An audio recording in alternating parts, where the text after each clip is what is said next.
The first reading on this Friday of Easter week continues the story in the Acts of the Apostles that we've been following all week. Peter has healed a man who could not walk. They begin to preach. Peter and John now, because of their preaching, are thrown into prison. And then they're called to testify before the temple priests, before the Sanhedrin, just as Jesus was called to trial before the Sanhedrin. And the reading tells us that Peter speaks boldly, but he speaks with conviction.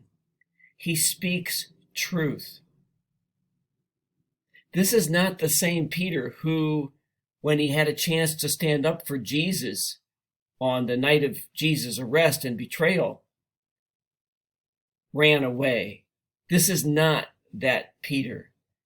This is a very different man. This is a man who has experienced, encountered the risen Christ. And so he speaks boldly and he speaks truth.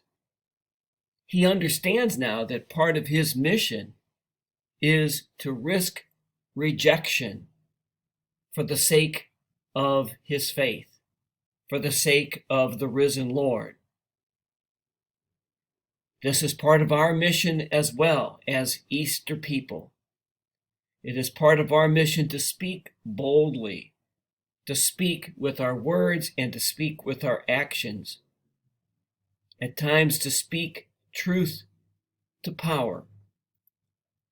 Because as Christians, it is more important for us to speak the truth of the gospel and to live the truth of the gospel than it is to be popular.